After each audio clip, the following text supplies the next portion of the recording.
The Big Splash, the epic biography of our moon. Introduction. The Nightly Ghost. For as long as humans have been human, we've looked up at the same silver disc. It's been our clock, our calendar, our God, and our first destination in the stars. But for most of our history, we had no idea where it actually came from. We just assumed it had always been there, a permanent fixture of the night. But here's the reality. The moon is a survivor of a cosmic crime scene. It was born out of a level of violence that is almost impossible to wrap the human mind around. Today, we're going to go on a journey 4.5 billion years into the past.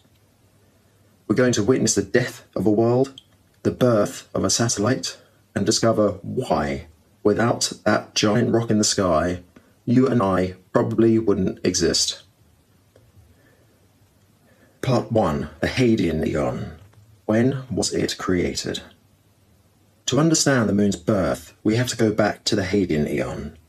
This is the hellish era of Earth, roughly 4.51 billion years ago.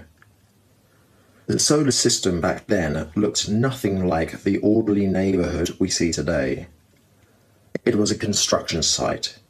Hundreds of protoplanets, basically planetary toddlers, were screaming around the sun, fighting for space. Gravity was playing a violent game of billiards.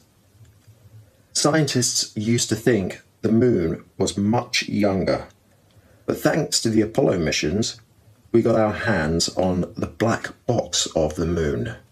This was the lunar rock. By using radiometric dating on these samples, we found that the moon formed just about 30 to 50 million years after the solar system itself began to coalesce. Think about that. Earth was barely a planet yet. It was still a molten, glowing ball when its companion arrived. But it did not arrive quietly. Part 2.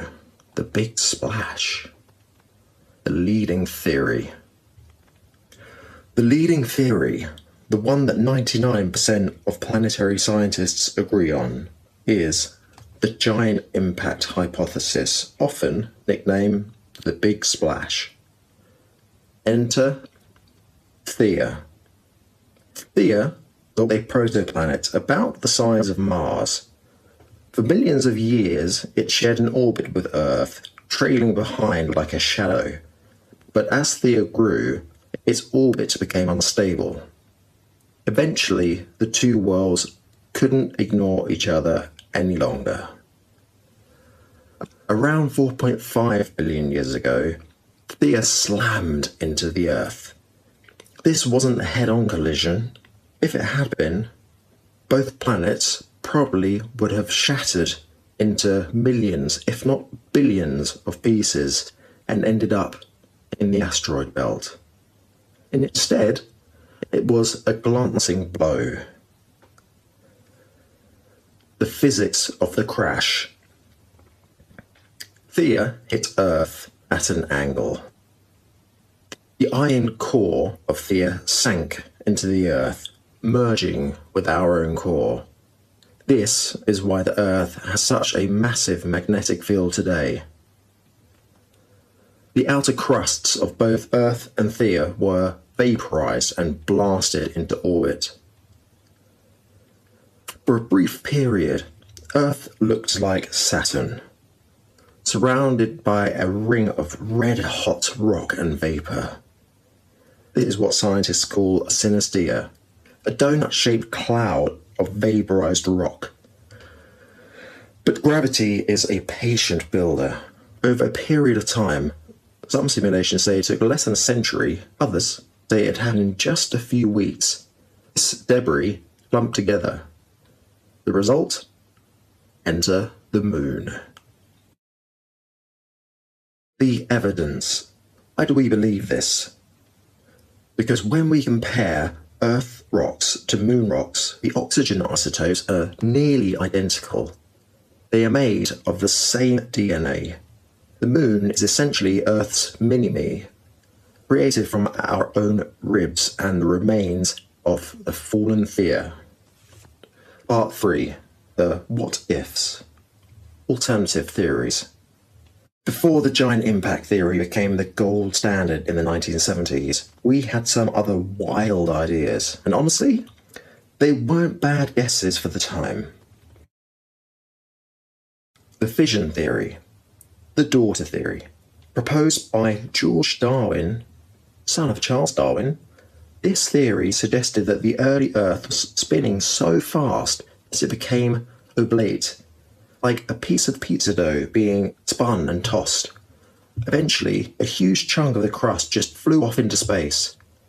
For a long time, people pointed to the Pacific Ocean as the hole where the moon used to be. The problem, the math doesn't work. The Earth would have had to be spinning at a speed that would have torn the planet apart. The capture theory. The adopted theory. This suggests the moon was a wandering rogue planet, like an asteroid that drifted too close to the Earth. Our gravity snagged it and forced it into orbit. The problem? Capture is incredibly difficult. Usually, an object that big would either crash into Earth or slingshot right past us. Plus, it doesn't explain why the moon and Earth are made of the same stuff. The co-formation theory, or sibling theory. This idea says the Earth and Moon grew up together from the same cloud of dust at the same time. The problem? If they form together, they should have the same density, but the Moon is much lighter and lacks a large iron core. The Big Splash is the only theory that explains both the chemical similarities and the physical differences. Part 4. Why do we need the moon? So, we have a moon. So what? Well, if the moon disappeared tomorrow, or if it never formed, you wouldn't be here to watch this video. The moon is Earth's stability anchor. The tides. The moon's gravity pulls on the Earth's oceans. This creates the tides. This tidal churning in the early Earth may have been the literal engine that mixed the primordial soup of chemicals, allowing life to begin. It also created the intertidal zones, where sea creatures first learned to survive on land. The axial tilt. This is the big one. Earth sits at a tilt of roughly 23.5 degrees. This tilt gives us our seasons. The moon's gravity acts like a stabilizing weight that keeps Earth from wobbling. Without the moon, Earth's tilt could swing wildly from 0 to 85 degrees. 1 century, the poles would be melting under direct sunlight. The next, the entire planet would be a snowball. The moon gave Earth the climate stability necessary for complex life to evolve. The 24-hour day. When the moon was first formed, it was much closer, and Earth was spinning much faster. A day on Earth only used to be 6 hours long. The moon's gravity has been acting like a brake on Earth's rotation for billions of years, slowing us down to the comfortable 24-hour day we now know. Part 5. The future. Where is it going? So what's next for our companion? The long goodbye. Believe it or not, the moon is leaving us. Every year it moves about 3.8 centimeters, or 1.5 inches, further away from the Earth. It's stealing a bit of the Earth's rotational energy to boost its own orbit. In about 600 million years, it will be so far away that total solar eclipses will no longer happen. The moon will appear too small to fully block out the sun. The next frontier. In the shorter term, the moon is about to become a suburb of Earth. NASA's Artemis missions and the Lunar Gateway are designed to put humans back on the surface, not just to visit, but this time to stay. We're looking at the moon as a gas station, a midway point for the rest of the solar system. By mining water ice at the lunar South Pole, we can create fuel for the rockets that are going onward to the light of Mars. The final act.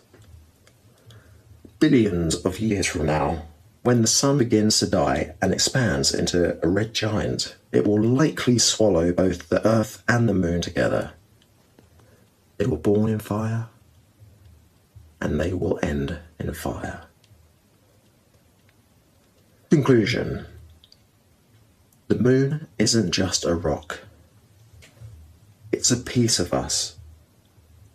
It's the ghost of the planet Theia and the stabilizer and enabler of our world and life. Every time you look up at it, remember, you're looking at the result of an epic cosmic accident that turned out to be one of the greatest strokes of luck in the history of life. Thanks for watching.